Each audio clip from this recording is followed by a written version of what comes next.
So, for those of you who live in Georgia, and for those of you that don't, you may have heard that HB 30 has now passed our legislature.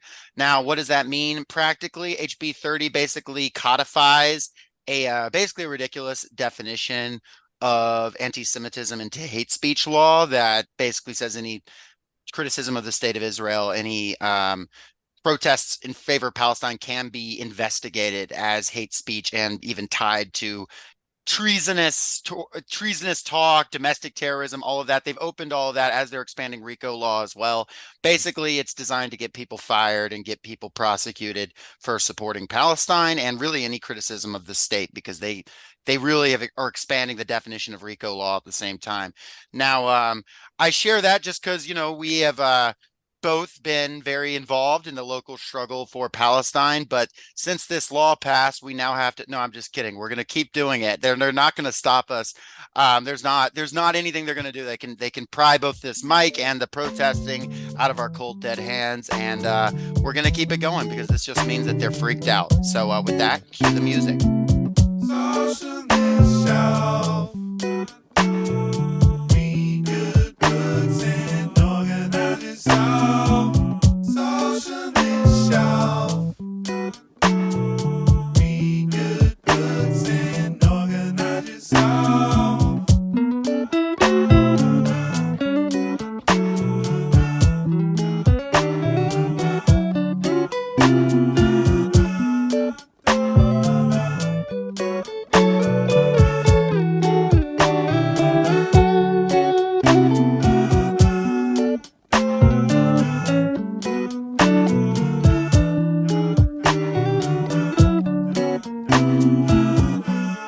You're now listening to Socialist Shelf Radio. So, close listeners, close friends of the Socialist Shelf will recall that our good friend Jacob has a near spotless record of DMing very interesting people doing very important work and, bringing them on our little podcast. Of course, our friend Jonathan Melrod here is no exception. He himself, indeed, is a practitioner of that grand tradition, having, when he was getting into socialism, according to his book, having written no less a person than Mao Zedong about, hey, can you tell me about the socialism thing you're doing in China? And wouldn't you know it, he got a response. So, first guy to ever do it, labor organizer from the 70s and 80s, anti-war organizer before that, Mr. Jonathan Melrod, human rights lawyer now. Welcome to the show. Thanks so much for inviting me. I've been looking forward to it. And if I could make one comment Please. in response to Jacob, I just posted something on Twitter. My sons, who are in their 20s, have a friend who's an Afghani refugee. His father had been a translator for the US military. So that's how he got status to come to the States. Mm-hmm. And he's been posting on Facebook a lot about Palestine. Right. And being very critical of the US government and of the Israeli government. The FBI came to his house Wow. to talk to him about it. And he had these, sort of streets are paved with gold, free speech is sacrosanct in that country. And now he's just like, God, this is fucked up. Yeah, exactly. He even post on Facebook.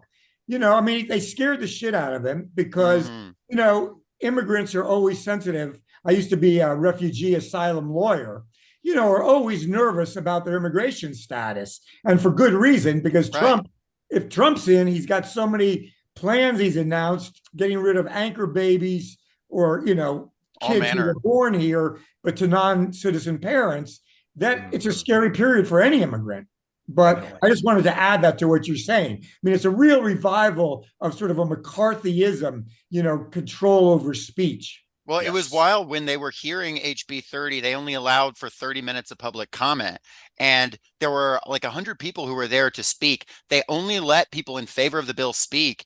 And when they said, okay, we have no more time, and people started to kind of stand up, they arrested people for even speaking out and dragged everybody out of the room that disagreed with them.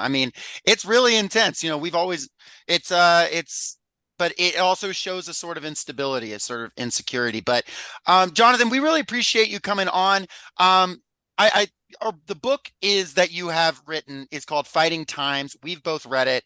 And it's basically, I mean, you can describe it yourself if you like, but it's basically a memoir, a history of struggle. And you have been in a variety of struggles going back to the 70s. And yeah, what basically, if you're given the elevator pitch for Fighting Times, what do you tell people? Well, I always have a problem with the elevator pitch because I get too long-winded. Well, go But for it. You know, it's a long form podcast. It's a So. tall building, let's say. Yeah, it's tall. but Tall enough. actually, I first became involved in 1965 65. because they had killed in 64. They killed Schwerner, Cheney, and Goodwin, who were civil rights workers registering blacks to vote in Mississippi. Mhm. And the police arrested them. And then when the Klan arrived, they let them out the back door, handed them over to the Klan, and the Klan killed them and buried them in some bogs in Mississippi. And Yeah. it wasn't until years later that their bodies were found.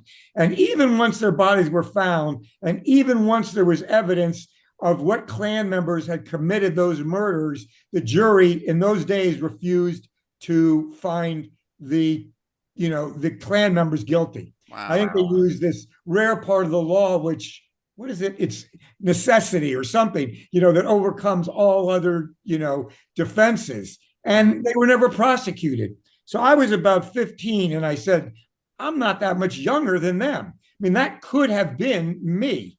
Right. And it motivated me at that point to get involved in the civil rights struggle. And I had grown up in Washington, D.C., and you'll know this very well from, Georgia and Georgia history. But D.C. in the 50s and 60s, when I was a kid, was a very much apartheid-like city. Yeah. I mean, it really was Jim Crow.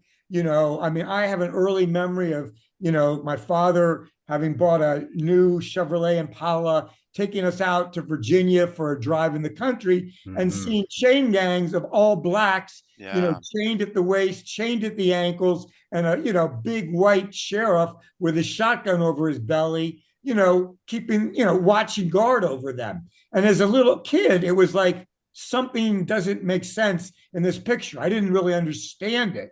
But in 1960, we always used to go to Glen Echo Amusement Park, which was in Maryland, rural Maryland outside DC.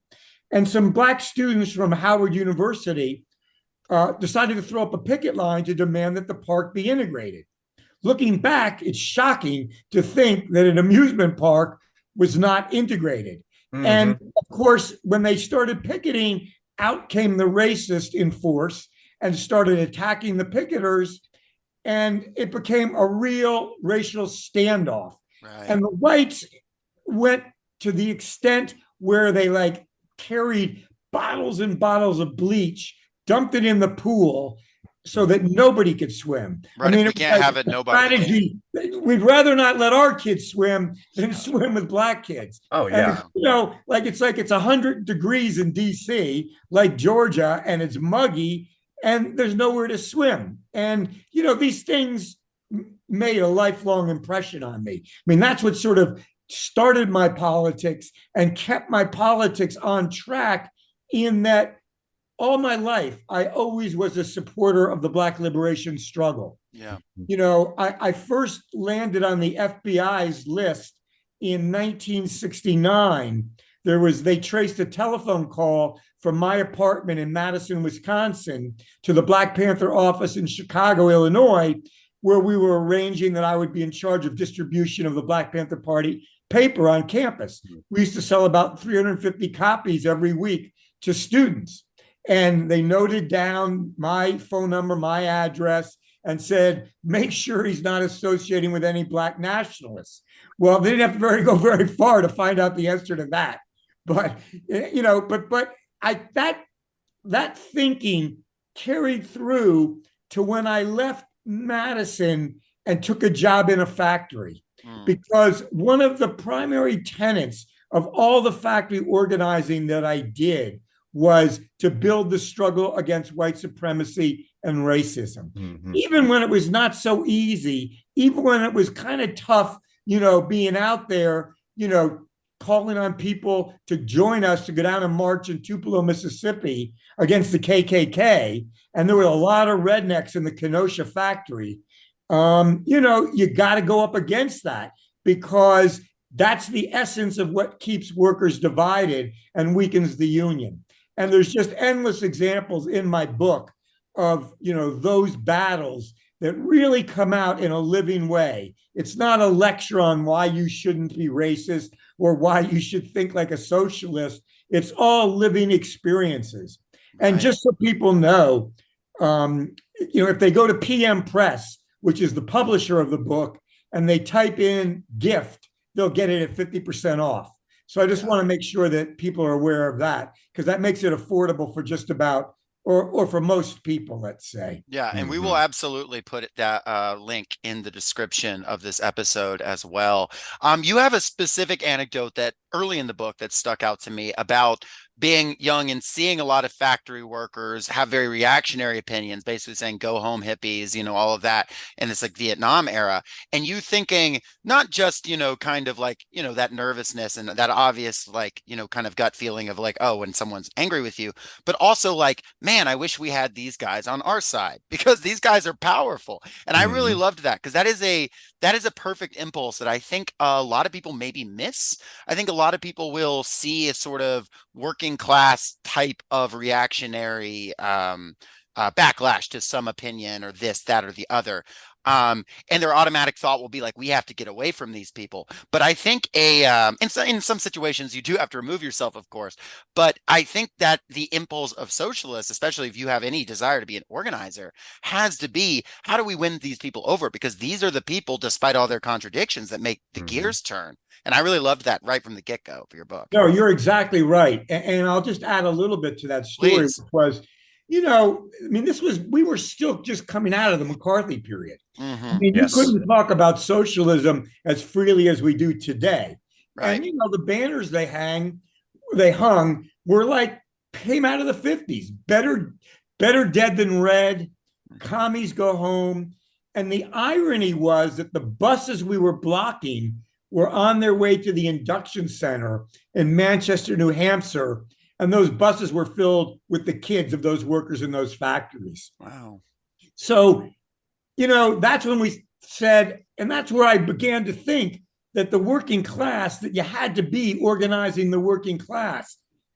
And I think it's important to recognize that today, the reaction of the working class to what's going on in Palestine has been so much more open, refreshing, anti-imperialist.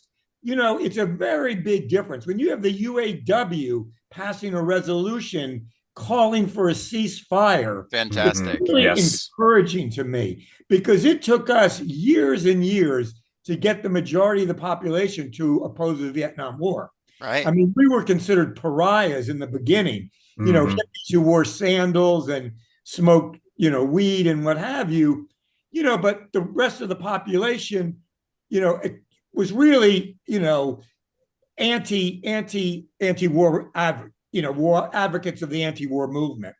And, there's a big difference now, and particularly with young people. My kids who were in their 20s, I went to a couple of the marches with them here, and it was really inspiring to see so many young people who didn't believe that the government must know better than we do because they're the government. What part of the country are you in now, Jonathan? I'm outside of San Francisco. San Francisco. Gotcha. So So there's been some big ones out there. Oh, yeah. Yeah. We've had, I think the march of that one that I was on was 50,000 people. And Fantastic. it was very, very diverse and included, contingents of Palestinians, contingents of Filipinos marching under the Filipino Revolutionary banner because they're very involved in the revolutionary struggle in the Philippines. And a lot of Jews for, justice in Palestine.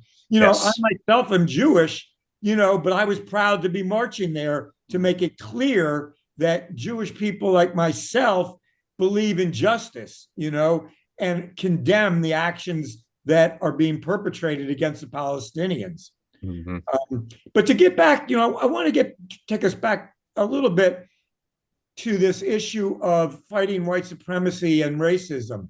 Hmm. In Madison, it was about it was February of 1969. So I had only been there for a half a year. And I was in something called Students for a Democratic Society, which was Yeah. the mass organization Hmm. of anti-war students. There were about 100,000 students in it at the time. I just got to say that when I was in college and doing college organizing, that's when I first got into it. We like saw SDS as like the model. Like there was so many people who saw SDS as like we have to get back towards that. So yeah, I remember being fascinated by that history. So it's so cool that you were involved with that. Yeah, I mean, it's funny. I picked University of Wisconsin-Madison because next to Berkeley, it was the most radical school in the country with the Yes. most vibrant, student opposition and insurgency. And a Yeah. good example I'm going to get to is that the Black students had been arguing for a couple of years to increase Black admissions. There were only 500 Black students out of 30,000 students. Wow. To increase the number of Black professors, to teach Black ethnic studies. And so, originally these Black students were somewhat nationalistic. They didn't want to go, ally with white students. They thought they could do it themselves. And they actually called a strike. But when you strike and you only got 500 people out of 30,000, just the numbers don't work. Oh, yeah. So they wanted to make an alliance with SDS. And we, of course, were right there ready to make that alliance. And the first day of the strike, we formed what was called impenetrable picket lines. We would block all the gate entrances to the building, lock our arms, and explain to students why we were doing it, try to educate them, but be very clear that we were taking that stand and we were going to shut the university down. Right. And Like this is not negotiable. We are Yes. locking this building down. I love it. Yeah. And we would go into the building after classes had changed, and we'd walk into a classroom and we'd ask the professor if we could explain the strike. And if the professor said no, we'd go up to the front of the room, take the mic or go behind the podium and just hijack the class and explain the historical inequities that Black people had faced and that those still existed just by virtue of the number so few Black students attending the University of Wisconsin-Madison. Absolutely. So after we had the school shut down for a while, the governor called out the National Guard, and the National Guard marched in with bayonets on their rifles and really marched right up into our picket lines and scattered us. And they were also driving around Jeeps with 50-millimeter machine guns on the back. I believe you say the war had come to Madison in your book, or it's something along those lines. It was a very, very dramatic, but it also painted such a great image. Excuse me. There's a great movie called The War at Home, which if people haven't seen it, it's on my website, and it's about the early period of the student movement in Madison. In fact, you had asked a question or talked about us having a discussion about culture. And I've been really trying on my website to revive working class culture or to make it more available. And that's at jonathanmelrod.com. And on it is the war at home. On it are some of the early strikes by miners and, black and white footage that young people, if they go there, they'll find it really intriguing. And every week we release a different song called Working Class Song of the Week on our Facebook and on our social media, Instagram. So culture is very important. But I want to just go on with this one story. Please. Because we met and we said, all right, we can't keep blocking the buildings the way we have. Let's march on the Capitol. So we planned for a march that night on the Capitol in Madison.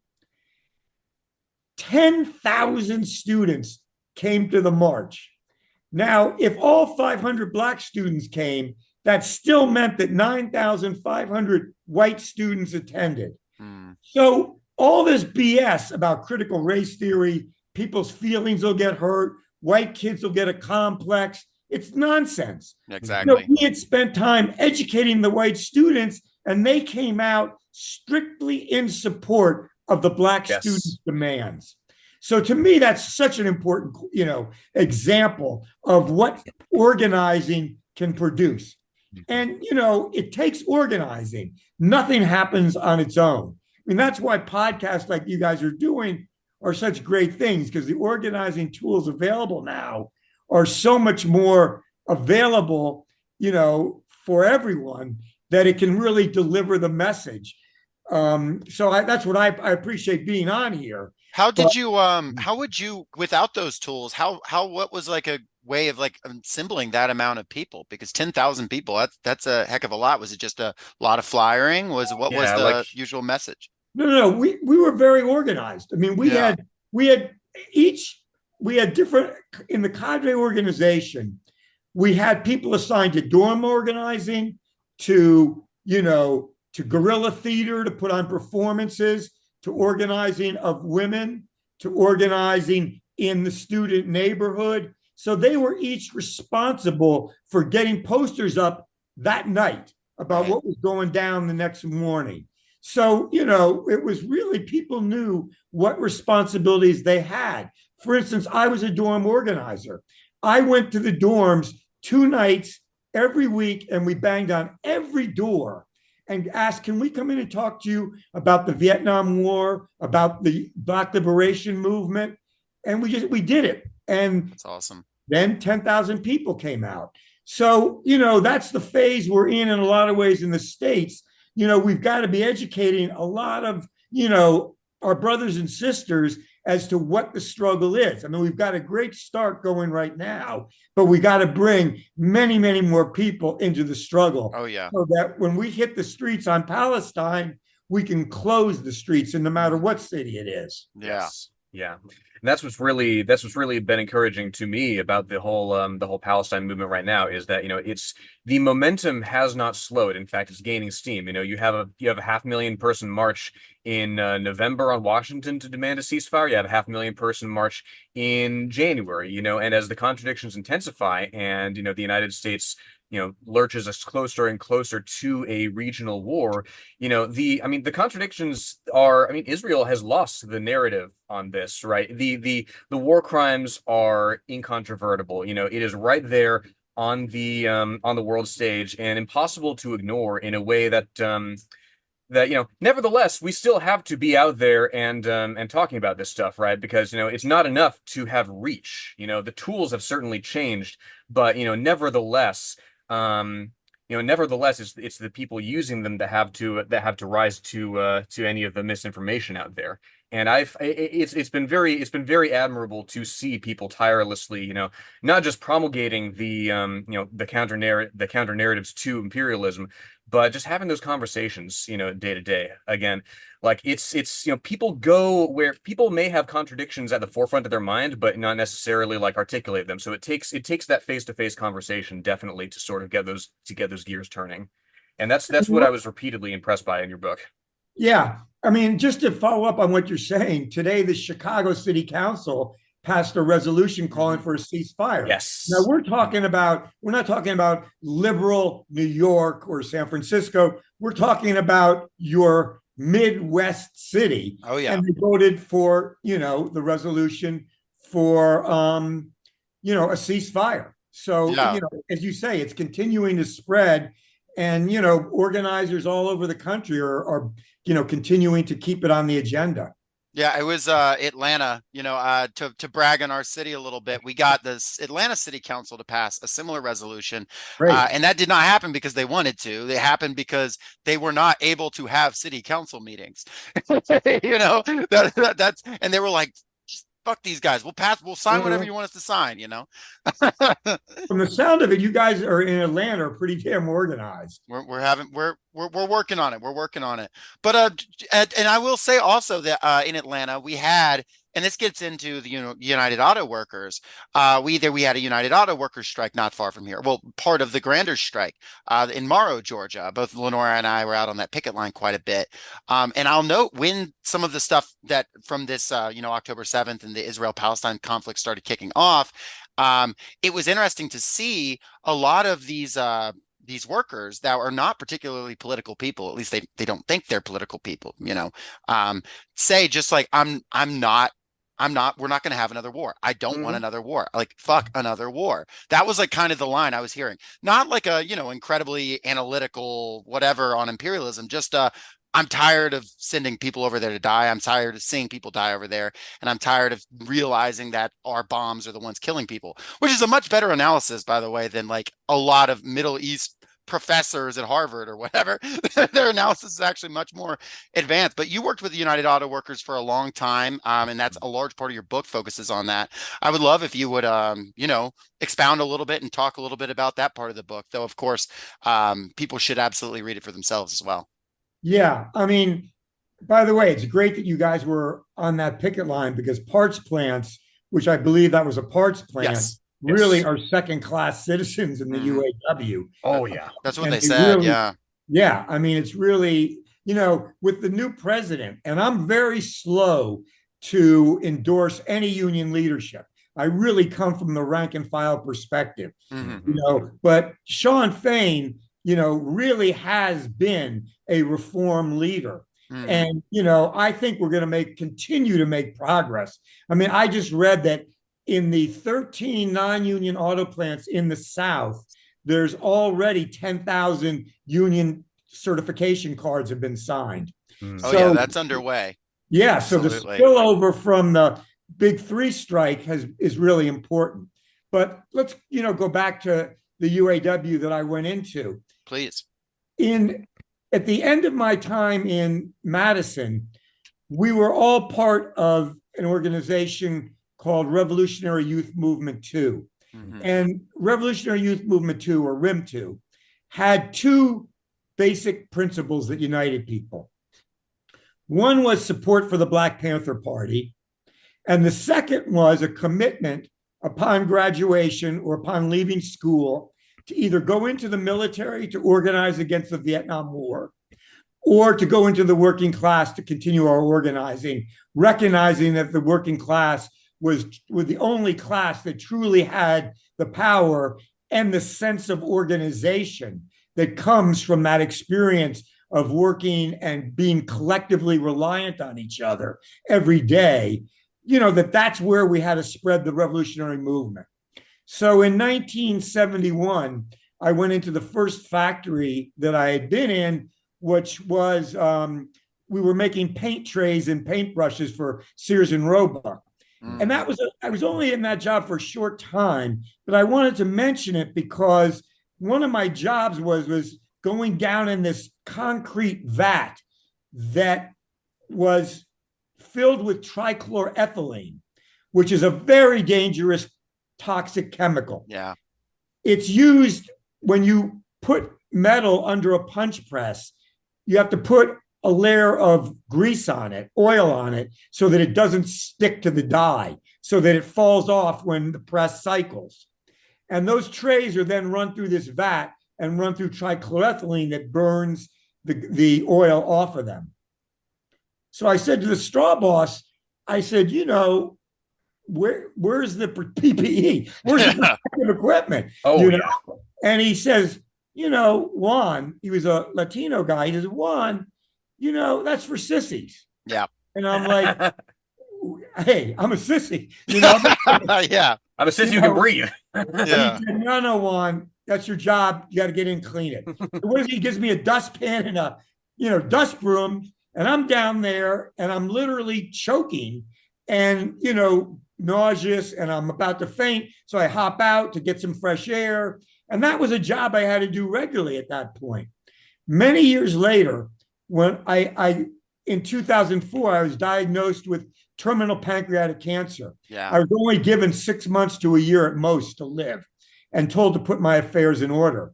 And the surgeon traced it back directly to trichloroethylene exposure and tanning solvents, because later in the story, I get fired by the FBI, comes into, works with the auto plant where I'm working, and sends them a memo, which is up on my website, jonathanmelrod.com. And the memo says, get rid of him and never bring him back again. Yeah.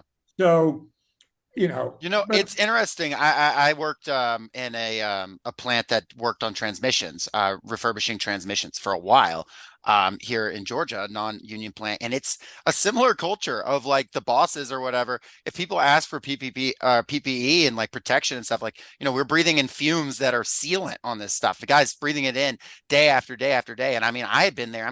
I guess I was 17, 18 at the time, and I was like developing like bronchitis just as a young yeah, guy breathing that in every day. And there were some guys there that had been there working there 20 plus years, even more.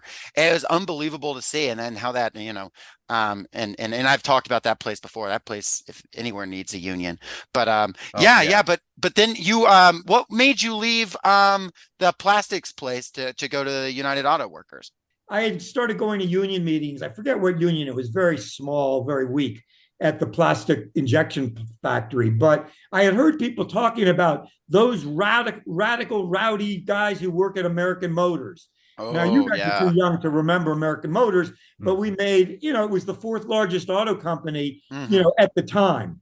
And, it had grown out of the Nash and then Rambler, and then we were American Motors. Hmm. And I had somebody had said to me that and this was true, I found it in the newspaper later, in 1969, there were 14 wildcat strikes in 1 week at the two Wow. American Motors plants in That's awesome. Kenosha and Milwaukee. Mm. Every time they'd get guys back to work, there'd be another grievance and back out they'd go on a wildcat.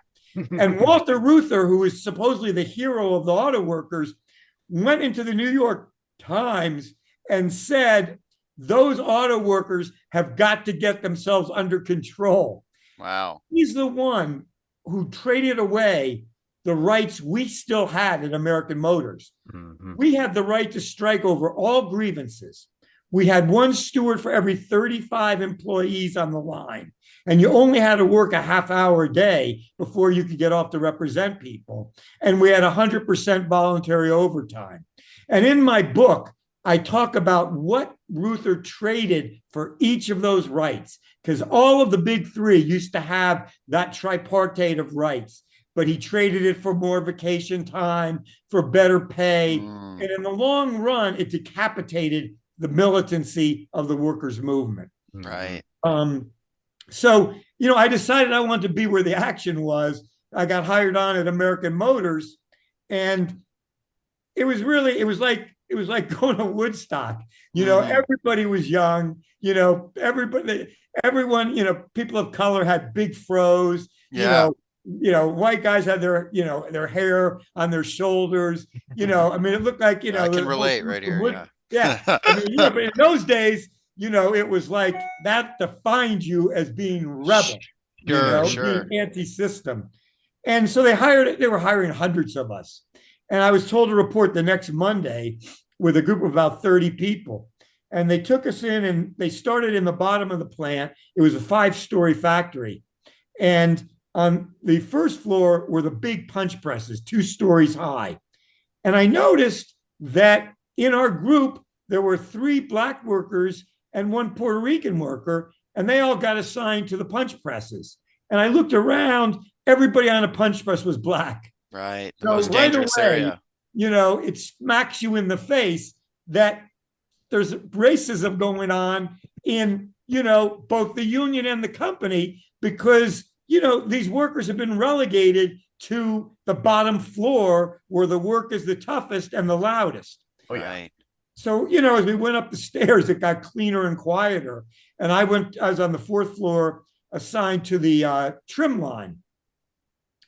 And, I did my 60-day probation, and I was then in the union, and I'd only been in the union like 3 days, and I didn't get my morning break. You were supposed to get a 5-car break. I loved this And part. Yeah. Walk, I walk, didn't get my walk, walk. break, and everybody started shouting, Melrod, you some kind of company man? Yeah. Take your goddamn break. You Yeah. scared of the boss, and so it's like, a hazing ritual in a fraternity or something. Finally, I said, fuck it. If I'm going to be known as the radical and the militant, And I took the taillights I had, threw them in the back of the car, and walked off and went to the cafeteria and sat down to smoke a Camel non-filter. Those were the days. And I can see the supervisor, in his white short sleeve shirt headed toward me. His face was red, and I mean, he was really huffing and puffing. And he said, "Melrod, you're fucking fired. Get out of this plant." And I said, I was a little bit intimidated. I said, "Damn, I've only been here 2 days and I'm already fired." This guy comes up. I didn't know him. He had a little blue button. They were called blue button stewards in the old days. And he says, "Melrod, I'm telling you, go back on your job." Foreman says, "No, he's fired." And the steward brings out the contract. Contract says that you must have a break before 9:30, the line stops. And I went back to work. And I said, at that moment, I'm going to be a blue button steward, because I want to have that kind of power to be able to stand up to the corporation and say that worker has that right to that break, and you got no right to try and take it away from him. Oh yeah. Yeah, that's people notice advocacy. Yeah, well, they really did. I mean, after that, the young guys were all like, "Hey, Melrod, what do we do next?" And interestingly enough, most of the first guys that came forward were guys of color who had been back from Vietnam. Right. I mean, and it was, it really, you learn so much getting to know people. I went over to one of the black guys' houses, Bill Roby, and I went over there trying to talk to him about, let's form a caucus, that'll get us all active and sticking together. And I looked on his bookshelf, and he's got the first volume of Das Kapital by Marx. And I'm like, "Hey, bro, how'd you get into Marx?" And he said, "Well, when I got back from Nam, a lot of brothers on the base had a study group, and we were studying Das Kapital." Wow. And I said, "Wow, you started with some stuff." That's both feet, yeah. I said, it's right, but it's tough. And, and that was like my opening to say, workers aren't this category of like sort of dumb robots that work on the assembly line. They're thinking all the time. And, when they're exposed to different ideas, they, cling on to them because they make sense out of their day-to-day life. I when I worked at Chili's, there was a guy I was trying to talk politics with him, and he immediately was like, "Look, man, I'm a communist." And I was like, "Oh, shoot, you don't hear that very often." And I was like, "What made you a communist?" And he goes, "To be honest, I just looked up who killed the most Nazis." And he was like, automatically, I was like, "I agree with that." But then he really was like, he did actually get into the ideology and understanding it. But it was a funny, like, that these people are not a monolith by any sense, and you want to paint with a broad brush. But like I said, the UAW workers that I got to know had a better understanding of Israel Palestine than a lot of so-called experts. So 100%. Yeah, and that's interesting about the guy who you were working with, because a lot of times I bring up the discussion, who won World War II? Who pushed the Nazis back in World War II? It was the Red Army. Yeah. And that's been written out of history. I mean, I don't see the Soviet Union or Russia as a socialist country or anything that's, a model today. But, if it hadn't been for the Soviet Union during World War II, the United States stayed on the fence. Yeah, so no the doubt. fighting got a lot easier. That's not to denigrate the guys who went over and fought. But, the fact is that the U.S. held back until the Russians had really, changed the momentum of the war. That's just history. That's just facts. And even, sorry, go ahead. No, I was just going to continue on. So yeah, please do. What happened next was the company came around on a Thursday to notify people on the assembly line of anything. You had to have a steward with the supervisor.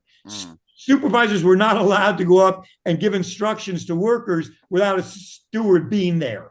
So they came around to notify us that we were going to have to work on Saturday, overtime. And right away, we're all in the cafeteria, the young guys, what the fuck, party Friday night. We didn't sign up for Saturday. Yeah, live for the weekend. Yeah. So I went home that night. I had a copy of the contract. which most people didn't have, which is unfortunately typical of unions. I'm working with a Teamster up in Sacramento. He says, we got to demand contracts. So I'm the only one in the factory that has a contract. Wow. Basic union stuff doesn't go on anymore. Anyways, I found in the contract where all overtime is voluntary. So I went and made Xerox copies. For those who don't know, that's like going to Kinko's. And we made Xeroxes of that page, and we all started handing them out to each other. And so when they came around Friday, to notify and check that people would be in there, all you could hear was people, I ain't coming in Saturday. Mm-hmm. Saturday's my day. What happened? They had to cancel the overtime. So one, we felt that we had exerted our collective power. Two, we'd observed a basic union principle that's been forgotten. If there's unemployed workers out there, employed workers shouldn't be working overtime.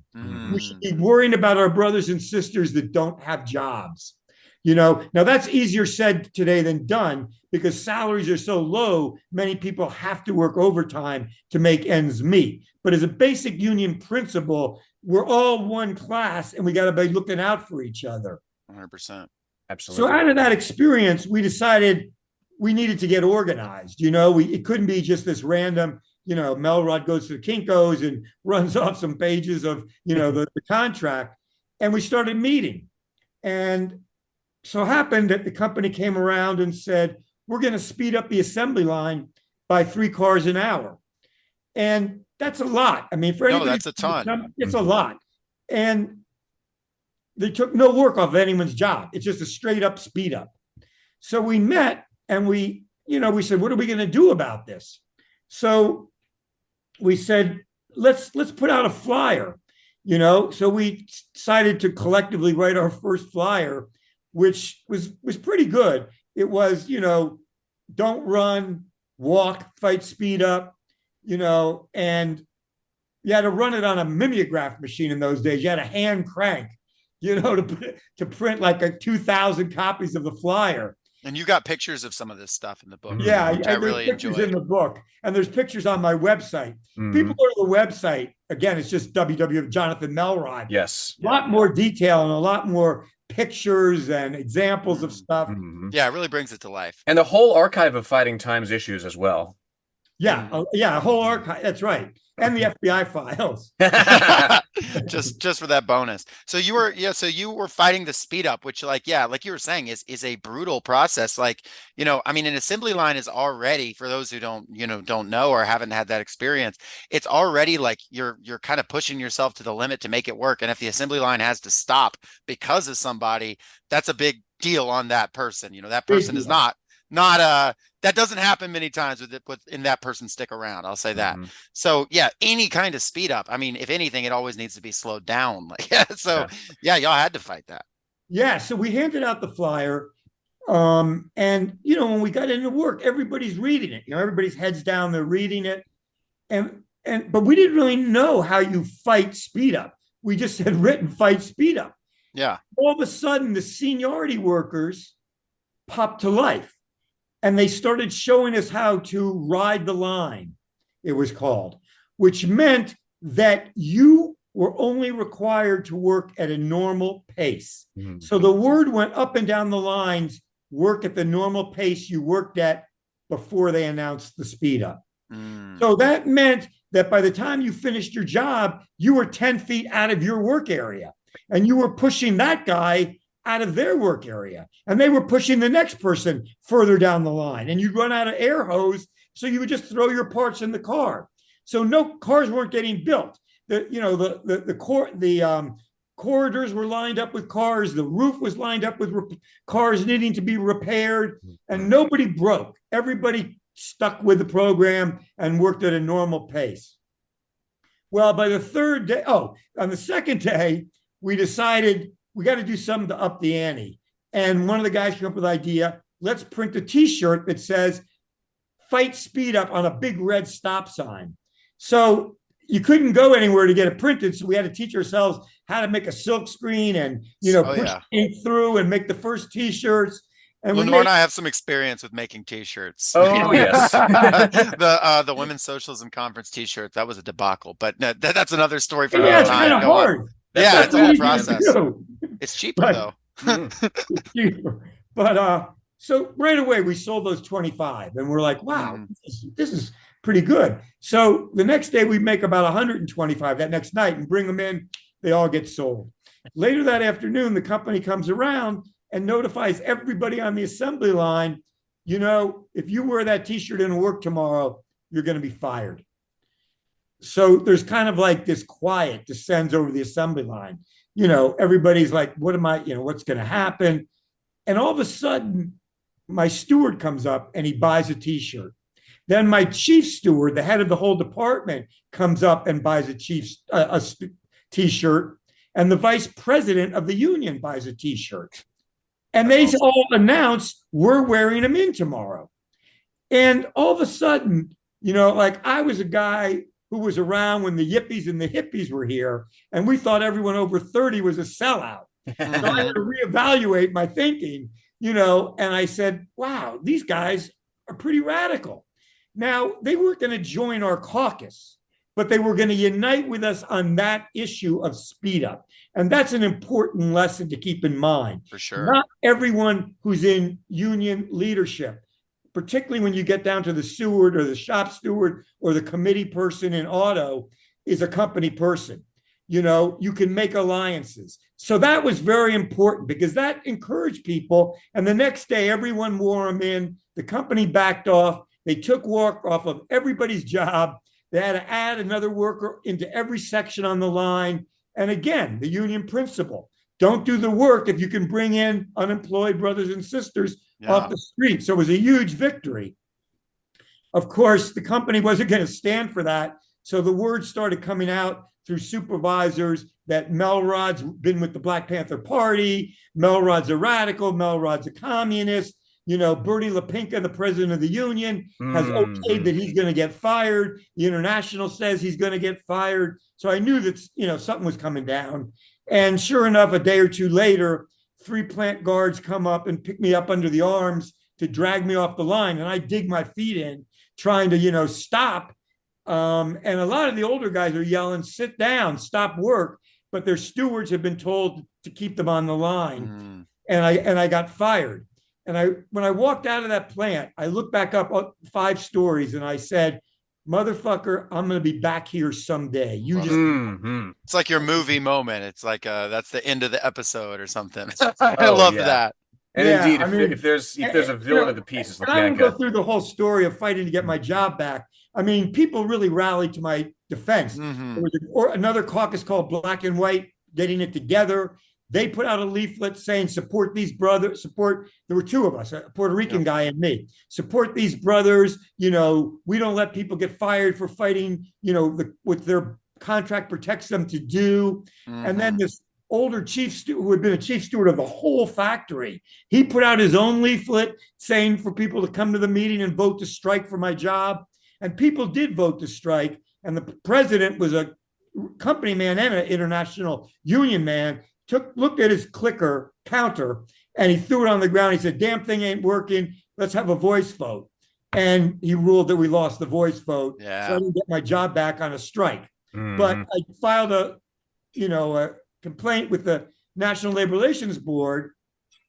And 2005 days later, I got a letter in the mail that I was being reinstated. Oh, yeah. And what was beautiful was I felt like I had accomplished my promise that I was coming back. Absolutely. And to really rub it in their face, I made this big sign on cardboard, and it was a copy of the check, my back pay. And when I walked to my job, I held it up over my head like a boxer, you know, with a title belt, you know, and people are like cheering, and the foreman's like grim faced, you know, I got to put this fucker back on the line. And, you know, I went back to work and, you know, started organizing again. That's but phenomenal. I'd like to jump back a little bit if I can. Do it. Totally. Very important story. Not all my time was lucky enough to be in this very well organized militant plant. While I was fired, the FBI made life pretty hard because they were following me. And I was working at a foundry making axles for Mack trucks. I was actually the only white guy there. It was all black guy, people of color. And that's, that it was it was the toughest work in the city of Milwaukee. We had to work there 90 days to get off probation. On the 87th or 88th day, when I come into work, the superintendent standing there, he says, Melrod, I need you in the office. Ooh. I go in his office and he says, you're not a bad worker. I can't see anything wrong with your work, but there's been these federal people here who told me I got to get rid of you. Oh, man. And I'm sorry, I got to fire you. And the FBI had gotten there like 2 days before I got off my probation. Damn. So later I was a lot slicker. I know how to avoid them, to drive circuitous routes to apply for jobs. I'd use just payphones to call in to see if I could get interviews. And I got a job at a steel fabrication plant. And there the union was weak as hell. It was like a business union. You didn't even know that you had a steward. Right. And, I started trying to organize the guys who were all, to be honest, they were like guys who drove big muscle cars with wide tires. Every night we drank after work in the bar. We got hammered 5 nights a week. And they talk a lot of racist shit. And I would argue with them about it, and I finally said to them at one point, why do you guys talk about, race and use the N word so much? And they said, Melrod, we grew up in juvie, in juvenile detention hall. And they said there were 3 groups. There were the blacks, there were the Chicanos and the Indians, and there were the whites. And we had to fight each other for everything. Who controlled the TV? Who got more dessert than the other? And they had been trained by the system to see those racial divisions as the way you had to live. That sticking together by race is what got you better treatment. That's right. So, talking wasn't getting it. It wasn't changing them. But, like we said earlier, like you said about the guy who worked at, not Taco Bell, but whatever it was. Chili's, yeah. Chili's, you got to keep talking to people. And the contract was about to expire. And I said to everybody, let's go to Eyebolt's house. That was one of the guys who drove this great cherry red Trans Am. Let's go to Eyebolt's and talk about the contract. So we have this meeting, nobody shows up. And, I'm pretty bummed. It's like, wow, everybody's my friend, nobody shows. So the next night I said, let's have this meeting. I'll buy beer and pizza. So we get everything over there. And there's about 10 of us. And finally get them corralled in. And we write a leaflet about what are the main demands we want in the contract. And everybody was united behind it. Because at contract time, the contradictions that Nor talks about surface to the very top. Right. It's bosses and it's workers. And it's our livelihood that's on the stake. Absolutely. At stake. So we print up this leaflet and we all decide we're going to sleep at Eyebolt's house and we're going to get a couple hours sleep and we're going to wake up and leaflet first shift, which comes in at 6 o'clock in the morning. Well, of course, they drank all night and never went to bed. So I had to shake them sober to get out to hand out the first leaflet. And I'll never forget about the second guy that comes in is this true redneck. And he's got this white t-shirt and his belly is sticking out the front. And Wildman, who had been one of those guys from juvie, when the guy calls Wildman a commie and says, I don't want your damn leaflet, Wildman crumples it up and sticks it all the way down his t-shirt. Motherfucker, read this. So I said, this is a good learning experience. I said, Wildman, we can't force people to take our leaflet. We got to work with them more patiently. So then we made up these yellow buttons that said good contract or strike June 12th, I think it was.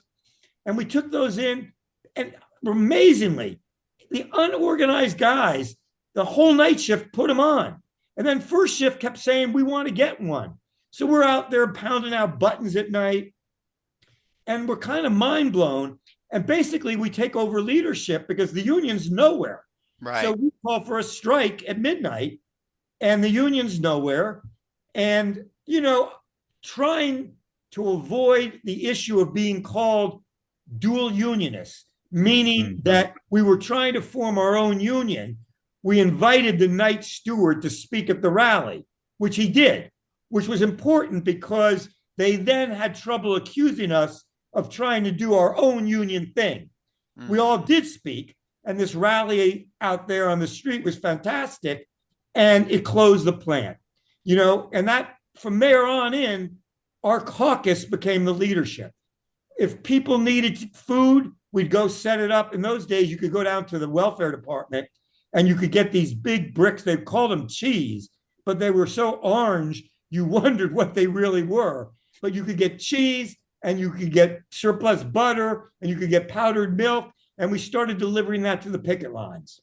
When they started telling people that they were going to be evicted because they weren't covering their mortgage or their rent, we put out a flyer and we said, if you get threatened with eviction, call us. We're going to block that eviction. And then we made the International agree to cover their rent or their mortgage payment because we threatened to picket the International in downtown Milwaukee.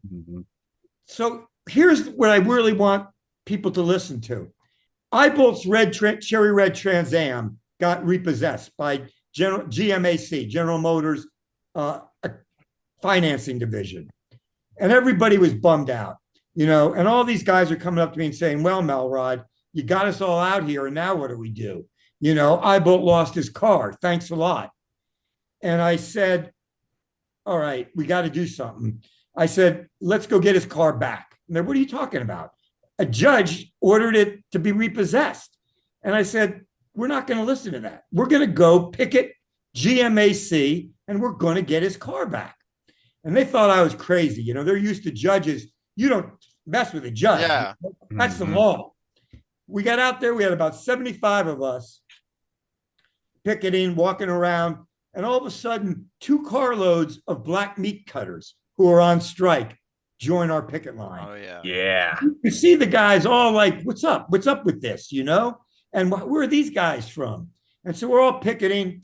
And then 3 of us go into the office of the manager of GMAC. And we said, we're not leaving until you give Eyebolt his car back. And he says, no, the judge repossessed it. That's the law. And I said, I don't care what the judge did or what the law is.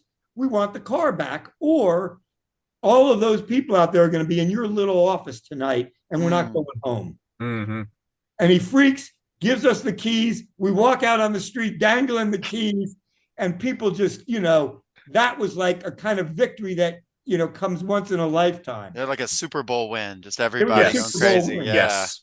But here's the best part of the story. The next week, all of those guys that have been so racist, we all went to join the black meat cutters picket line. Nice. And all my talking didn't do it. When we got people on the same picket line together, they understood their interests were interlocked. Yes. And they were willing to join, black guys who they had just been talking about 2 weeks before, and stand with them. And when the police came after us, the police were pushing us and we were all pushing back. And it was, a multicultural rainbow picket line. Yeah, struggle builds consciousness. Yes, absolutely. Yeah. So, that was really, I think, a lesson that for everybody to understand, that we can win people over. It just takes organizing and working with people. So at that point, then I went back to American Motors, which was kind of hard because we had something pretty good going. But, American Motors had 7,000 or 5,000 people in the plant. And I wanted, the opportunity to be able to organize a larger plant. But, I know we've been going for a long time. So I'll just talk a little bit about in 1976, they were closing the part of the assembly line in Milwaukee. And we threw up a picket line demanding that they not move the jobs and they keep the plant working. And 4 of us got fired for interfering with production. Apparently, we inadvertently blocked a truck that had parts for the plant. But because I had already been in front of the board considered it retaliation for union activity. And the 4 of us eventually got that changed to suspensions. And we all ended up getting transferred down to Kenosha, where our jobs had gone. And in Kenosha, we used to put out Fighting Times newsletter, which is what the name of the book is named after the newsletter. And the newsletter became a force of its own. I mean, I know it's great we're having social media now, but there was something really great about, going out there as a team, handing out the flyer to thousands of people in the morning before work. Something tangible, yeah. Yeah, I mean, you got to know people, they got to know who you were. At one point, the company sent a letter to everybody's home saying, well, there's communists at the front of the plant gates, and they won't even tell you who they are. So we came out the next day with a leaflet and said, you all know who we are because we're the same guys that are giving you this leaflet. Yeah. It boomeranged. People began to say, whatever, they're the best fighters in the union. Exactly. So we used to go after foremen. We started a column called Scab of the Month. And Yes. the workers on the line, a lot of whom didn't know how to write, would ask us, can you help me? And maybe it was a short letter. So-and-so was seen, touching a woman's behind. So-and-so was seen throwing an air gun, 35-pound air gun at a black worker and calling him a lazy MF N-word.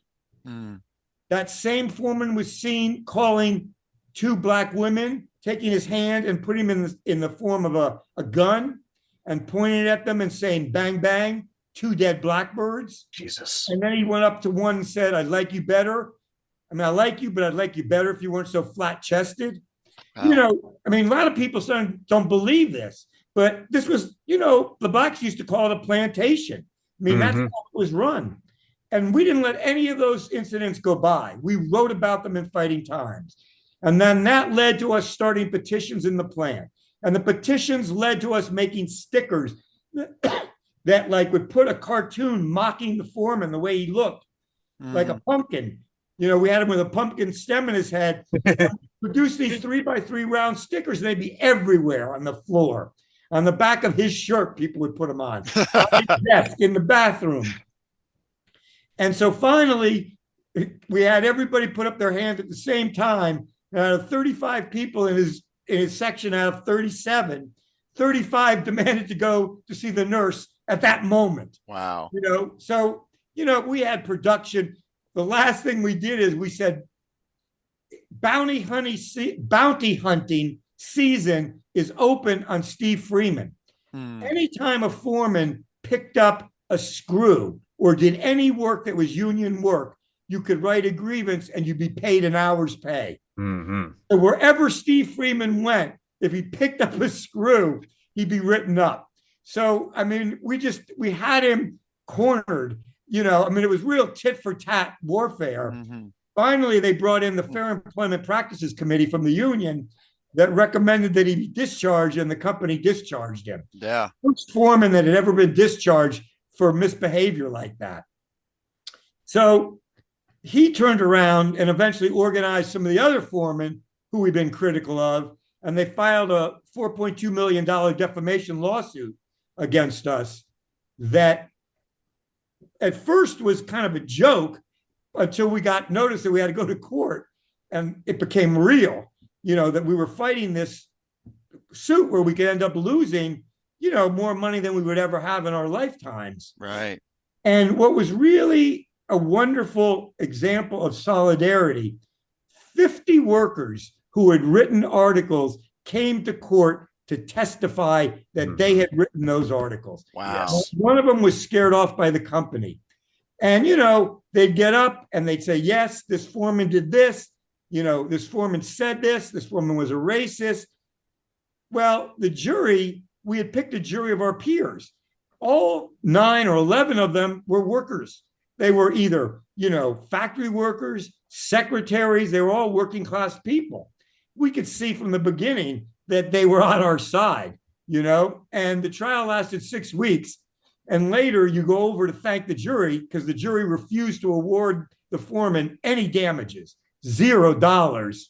We went up to thank them and they said, we made up our minds on the second day. So boring. We're glad this is over. But, again, you can beat the system. you got to be organized. And Yes. that was a huge victory. And then the National Labor Relations Board sued American Motors. This was, I think, almost the seventh time. And American Motors had to pay us $235,000 to pay our lawyers' fees and for back pay. So when I was finally left the plant, because they were basically closing it down in 1985, and I decided to go to law school to be a labor lawyer,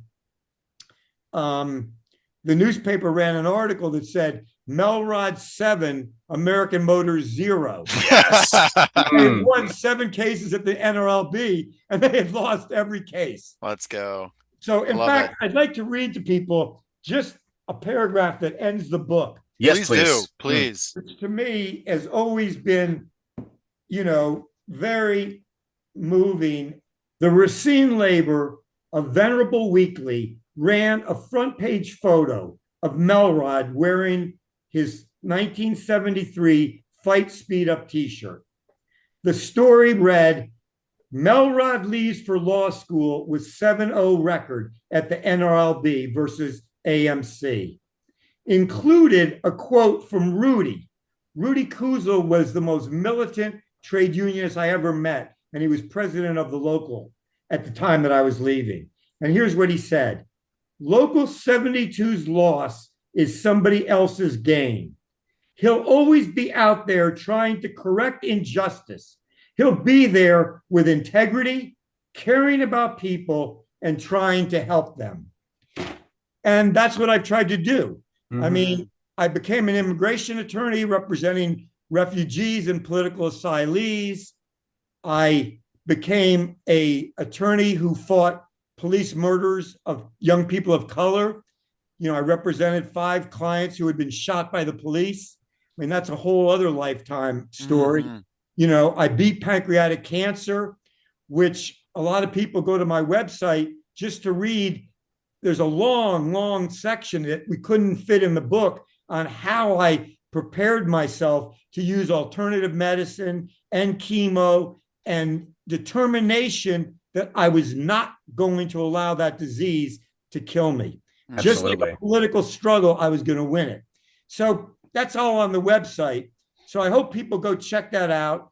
And I want to thank you guys for having invited me. And the book is Fighting Times on PM Press, and it's half off if you type in gift as in capital letters as the discount code. So you guys keep up the struggle against Cop City. And, I appreciate the support for the UAW. And Atlanta sounds like it's a pretty together place. Well, we're working on it. It's a pretty happening place. Yeah. A lot of work to do. Yeah, it continues.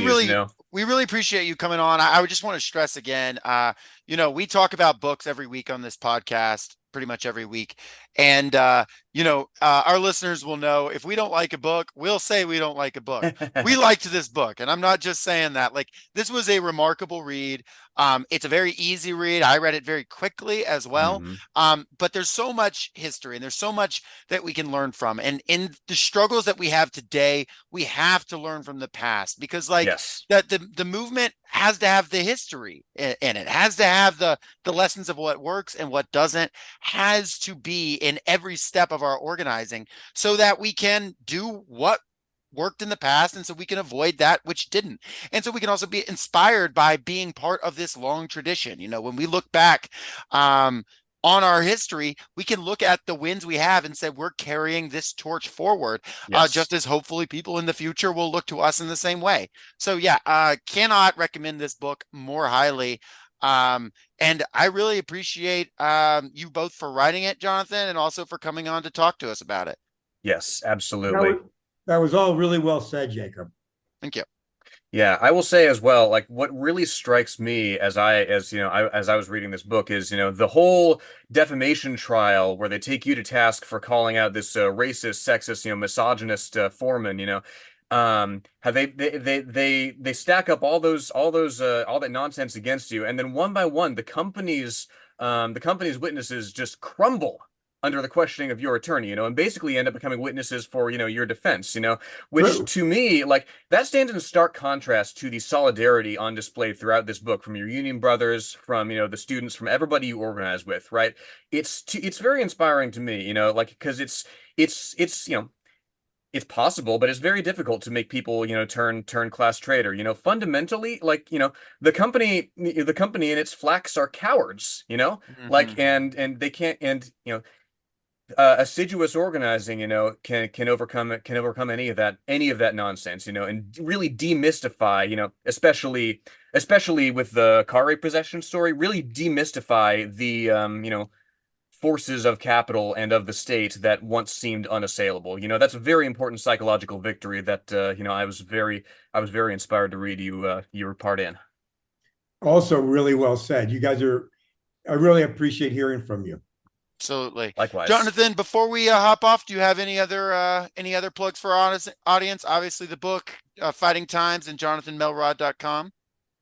I would encourage people to get it because I'm working with the organizing committee at the Denver Art Museum. They called me up after they read the book, and I've been helping advise them, and they've now got 65% of the workers have signed union cards for certification. Let's go. And one of the members of the organizing committee wrote me on Instagram, and he said, just want you to know 15 of us have bought Fighting Times and read it. I love it. So that's where that feels really good, that a book can make a difference and help people learn how to organize. No higher praise than that, no doubt. No higher praise than it actually, having that real world application. Well, Jonathan, thank you for coming on. And everybody who is listening, thank you for listening to another episode of Socialist Shelf. I am Jacob here with Lenore, and signing off. Have a good one. Go read Fighting Times.